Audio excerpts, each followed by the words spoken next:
For those who do, the message is always the same. What you seek outside yourself can only be found within. The thirst you feel is real, but you have been looking in the wrong direction. You have been trying to satisfy a spiritual need with material solutions. You have been trying to fill a God-shaped hole with things that can never fit. And every time you try, the hole grows larger, the thirst grows stronger, and you feel more lost than before. This is where most people give up. They see the endless cycle and conclude they are broken, cursed, unworthy. But Jung saw something different. He saw that the intensity of your craving is proportional to the depth of your calling. The more you suffer, the greater your potential for awakening.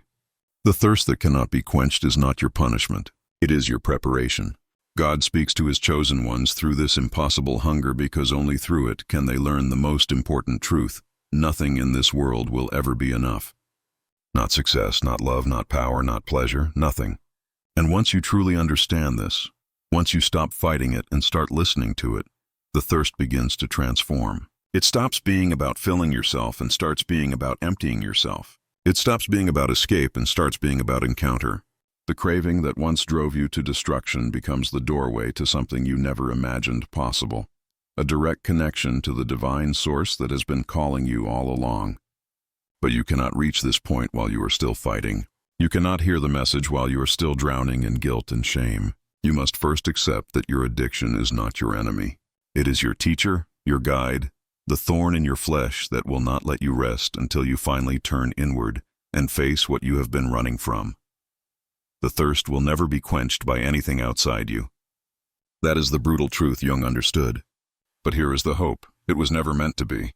The thirst is the call, the craving is the invitation, and your addiction is the only thing powerful enough to force you to finally answer. You have tried to quit 1,000 times. You have promised yourself, promised others, maybe even promised God that this time would be different. And yet you fell again and again and again. Each relapse feels like proof of your failure, evidence that you are too weak, too broken, too far gone to ever be saved. But what if falling is not the opposite of rising? What if every collapse is actually a step forward in a journey you do not yet understand? Jung believed that the repeated cycle of addiction and relapse was not a sign of failure but a necessary descent into the parts of yourself you have spent your whole life avoiding. He called it the encounter with the shadow. This is the dark side of your personality, the aspects of yourself you reject, deny, and bury deep beneath the surface. Your anger, your shame, your fear, your hidden desires, everything you pretend does not exist. But addiction has a way of dragging all of it into the light. Every time you fall, you are forced to confront something true about yourself, something you would never face if life were comfortable. The addict cannot hide behind social masks or polite pretenses. The addiction strips away all the layers, all the defenses, until you are standing naked before yourself and before God. And that is precisely the point. Most people go through life never truly knowing themselves. They build identities based on what others expect, what society approves, what feels safe. But the chosen ones, the ones marked by addiction, do not have that luxury. They are forced into the depths whether they want to go or not, and every fall takes them deeper. Jung understood that this descent is sacred. In ancient myths and spiritual traditions, the hero always has to descend into the underworld before they can ascend to the heavens. They have to face the monsters, the demons, the parts of themselves they fear most. Only then can they claim their true power. Only then can they be reborn. Your addiction is your underworld. Every relapse is another layer peeled away, another illusion shattered, another false self destroyed. It feels like death because in a way it is.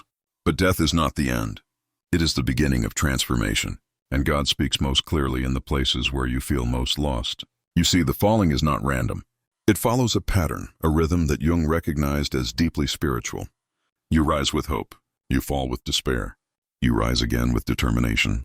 You fall again with guilt, over and over. And each cycle teaches you something essential. You cannot save yourself through willpower alone. You cannot overcome this through discipline or control or sheer determination. This is the hardest lesson for the chosen ones to learn because most of you are fighters. You are strong, capable, used to conquering obstacles through force of will. But addiction does not respond to force. The harder you fight it, the stronger it becomes. The more you resist it, the tighter its grip. And so you must learn to stop fighting and start surrendering. Surrender does not mean giving up. It means recognizing that you are facing something more powerful than your ego, something that requires a different kind of strength. It means admitting that you need help, that you cannot do this alone, that the path forward is not up but down, further into the darkness, further into the unknown, further into the parts of yourself you have spent your whole life running from. Jung found that those who eventually break free from addiction do not do so by conquering it. They do so by integrating it. They stop seeing their shadow as the enemy and start seeing it as a part of themselves that needs to be understood, accepted, and transformed. They stop fighting the fall and start learning from it. Each time you collapse, you are being given a gift, a chance to see yourself more clearly, a chance to understand why you crave what you crave, why you run from what you run from, why you hurt in the ways you hurt. And with each fall, if you are willing to look, you come closer to the truth that will set you free. The path is not a straight line upward. It is a spiral downward and then upward again and again until you finally reach the center. And at the center you will find what you have been searching for all along. Not in the substance, not in the high, not in the escape, but in the person you become through the journey of falling and rising, breaking and healing, dying and being reborn. There is a part of you that watches from the corner of your mind. It knows every secret you keep, every lie you tell yourself, every moment of weakness you pretend never happened. This is not your conscience. This is something older, something deeper. Jung called it the shadow, and it has been with you since birth, growing stronger with every truth you refuse to face. Your addiction feeds on this shadow. It thrives in the darkness of everything you deny about yourself. The rage you swallow, the pain you ignore, the desires you label as shameful, all of it gets pushed down into this hidden place, and there it waits, gaining power until one day it erupts in ways you cannot control. You think your addiction is about weakness, but Jung saw it differently. He understood that addiction is the shadow's way of forcing itself into your awareness. It is not trying to destroy you. It is trying to be seen, to be heard, to be acknowledged. Because what you refuse to face in the light will eventually consume you in the dark. Every craving carries a message from your shadow. When you reach for that drink, that drug, that destructive behavior, you are not simply seeking pleasure or escape. You are responding to a part of yourself that has been silenced for too long. A part that holds truths you are terrified to admit. A part that knows exactly who you are beneath all the masks you wear. Most people spend their entire lives running from their shadow. They build comfortable lives, surround themselves with distractions, and never look too closely at the darkness within. But God does not choose those people for this particular journey. He chooses the ones who cannot run, the ones whose shadows refuse to stay hidden, the ones whose inner darkness becomes so loud it drowns out everything else. This is why your addiction feels so powerful, so overwhelming, so impossible to resist. It's not just a habit or a chemical dependency. It is your shadow demanding recognition. And the more you fight it, the more you judge it, the more you hate yourself for it, the stronger it becomes. Because shadows grow in proportion to the light you try to force upon them. Jung discovered something revolutionary. You cannot kill your shadow. You cannot pray it away, discipline it away, or shame it away. The only way forward is through integration. You must turn toward the darkness, look it in the face, and say its name. You must acknowledge the parts of yourself you have spent years denying. The anger, the selfishness, the fear, the weakness, the hunger for things you were taught to reject. This is terrifying work. It requires a kind of courage most people will never need. Because when you finally look at your shadow, you see everything you have been taught to despise. You see the monster you were convinced you could never be. You see the truth that society, family, religion all told you to hide. And in that moment you have a choice. Reject it again and sink deeper into addiction, or accept it and begin the process of transformation. The chosen ones are given this burden because they have the capacity to bear it. God knows that not everyone can face their shadow and survive. Not everyone can stare into their own darkness without being consumed by it. But those marked by addiction have no choice. Their shadow will not let them rest. It will keep pushing, keep demanding, keep destroying everything they build until they finally stop running and turn around. When you do, something unexpected happens. The shadow does not destroy you. Instead, it reveals gifts you never knew you had. Hidden within your darkness are strengths you suppressed, talents you ignored, truths you were afraid to speak. Your shadow knows who you really are, stripped of all pretense and social conditioning. And once you integrate it, once you accept it as part of yourself, the addiction begins to lose its power. Because addiction only has control when you are divided against yourself. When part of you wants to stop and another part cannot. When your conscious mind says no, but your shadow says yes. This internal war is exhausting. and the addiction feeds on that exhaustion. But when you finally make peace with your shadow, when you stop fighting yourself and start understanding yourself, the war ends. Jung believed that this integration was the true goal of spiritual development. Not perfection, not purity, not becoming some idealized version of yourself, but wholeness. Becoming complete by accepting all parts of yourself, light and dark, good and bad, noble and shameful. This is what it means to be truly human. This is what God is trying to teach His chosen ones through the brutal classroom of addiction. Your shadow knows your name because it is you, the real you, the complete you. Not the version you show the world, but the version that exists beneath all the layers of conditioning and fear. And until you acknowledge it, until you speak its name out loud and claim it as your own, you will never be free. The addiction will continue because the shadow will continue demanding to be seen. But once you do this work, once you face what you have been running from, something miraculous happens. The craving that once controlled you becomes a compass pointing toward your hidden self. The addiction that once destroyed you becomes the catalyst for your greatest transformation. And the shadow that once terrified you becomes your most trusted guide into the depths of your own soul. The bottle promises peace, but delivers chaos. The substance offers freedom, but brings chains. The behavior guarantees pleasure, but produces pain. This is the great deception of addiction, and Jung understood it completely. What you crave is never what you actually need.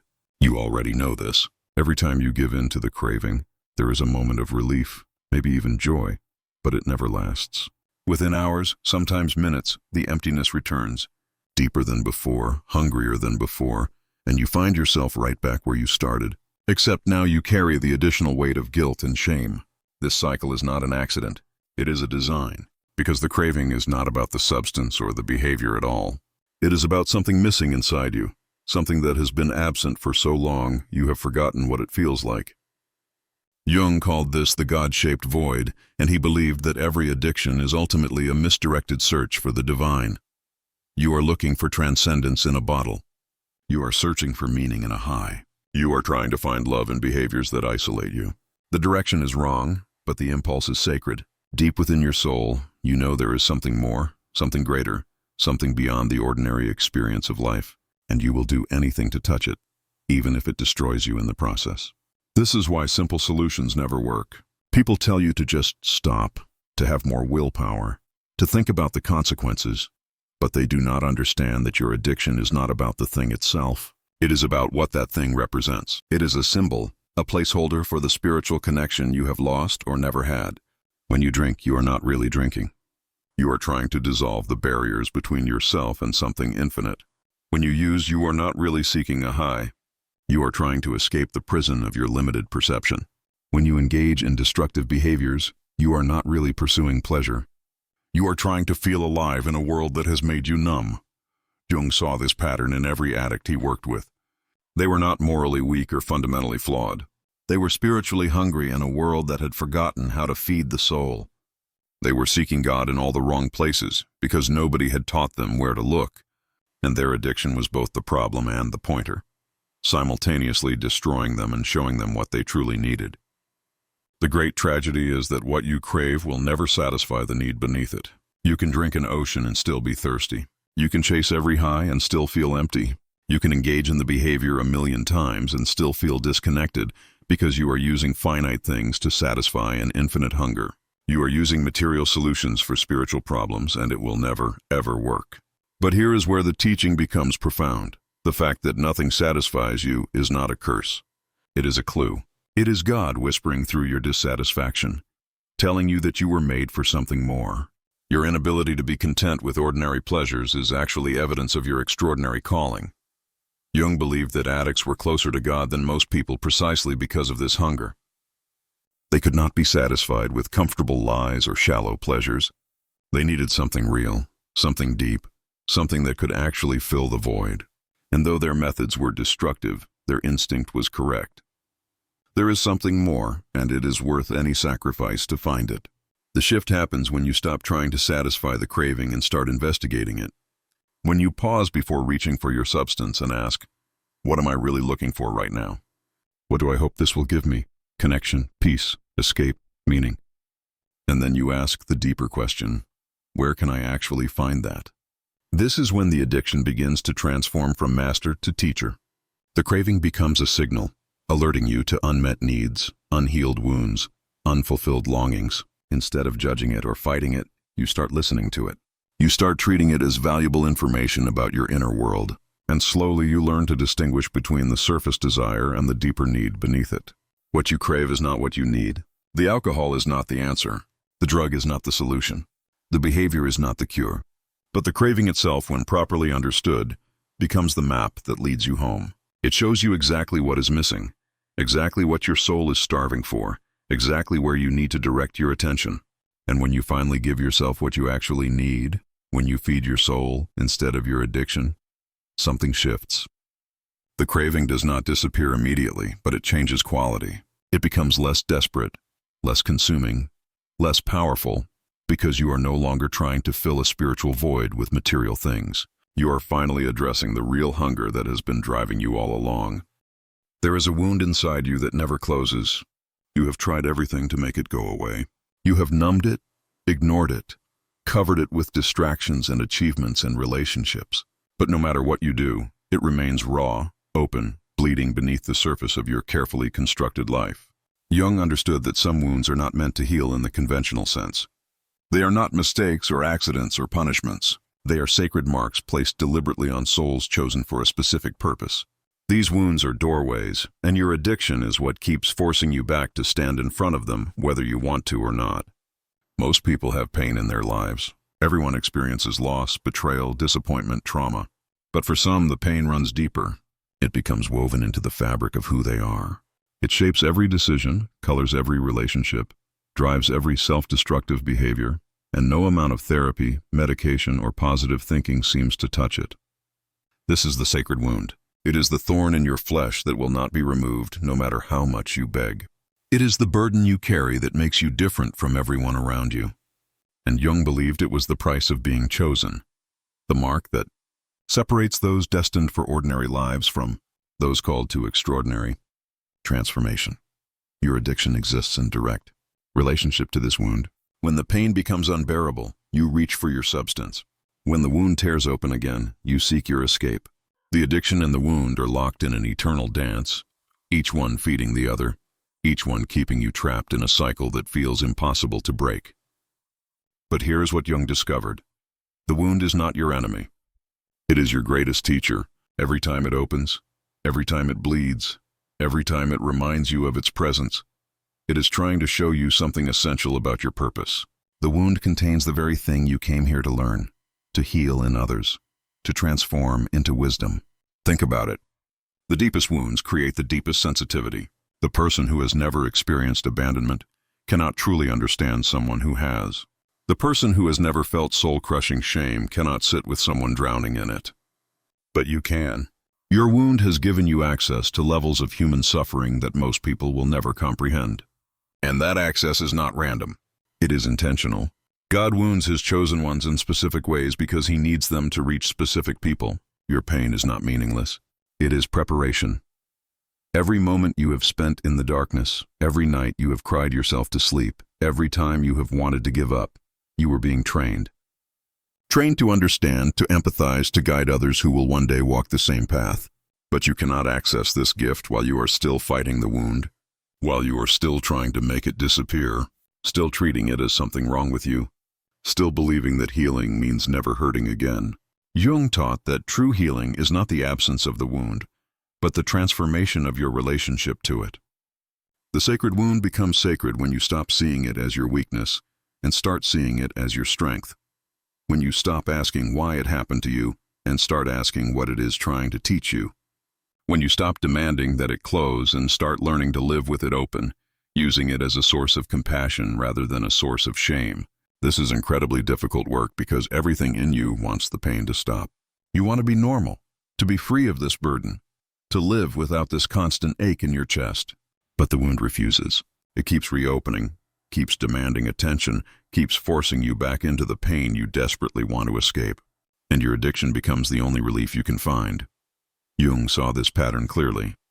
The addict runs from the wound into the addiction, but the addiction eventually drives them back to the wound. It is a cruel circle, but also a sacred one. Because each time you return, you have the opportunity to see the wound differently, to understand it more deeply, to recognize that it is not destroying you but refining you. The chosen ones carry wounds that refuse to heal because those wounds are meant to stay open, not forever in the same way, but open as channels, as pathways, as points of connection between their pain and the pain of others. The wound that will not close becomes the very thing that allows grace to flow through you. It becomes the crack where the light gets in, the broken place where healing begins for everyone you touch. But you must first stop fighting it. Stop hating yourself for being wounded. Stop believing that your pain disqualifies you from purpose. Stop treating your sensitivity as weakness and your struggles as failure. Because the wound is not evidence that God has abandoned you. It is evidence that He has marked you for something you cannot yet see. Your addiction has been protecting you from the full weight of this wound. It has been a buffer, a shield, a way to survive pain that felt unsurvivable. And perhaps it was necessary for a time. Perhaps you needed that protection until you were strong enough to face what lies beneath. But eventually the protection becomes the prison. The very thing that helped you survive becomes the thing that prevents you from living.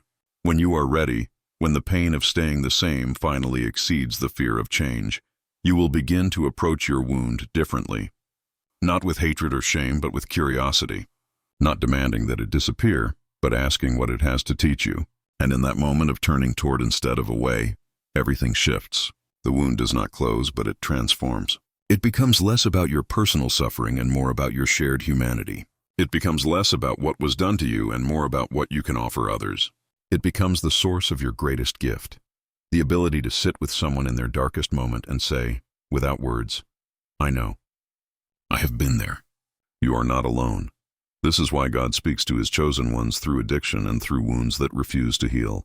Because only those who have descended into the deepest darkness can guide others out of it.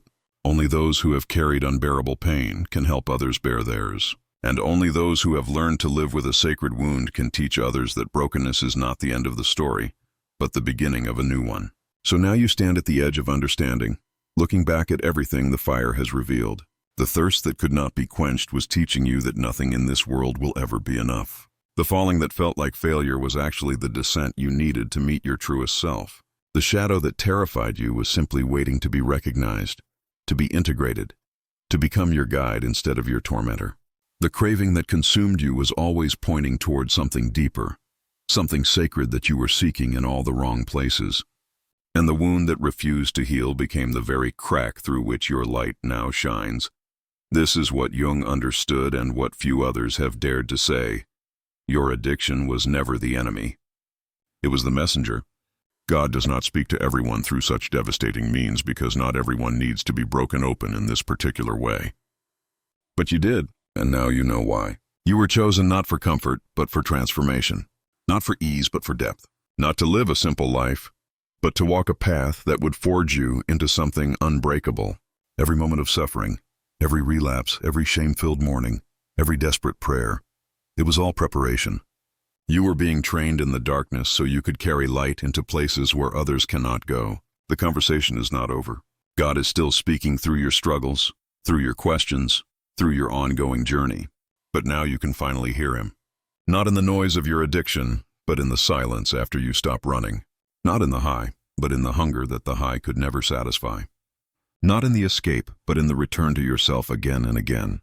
No matter how many times you fall, you are awake now. And that changes everything.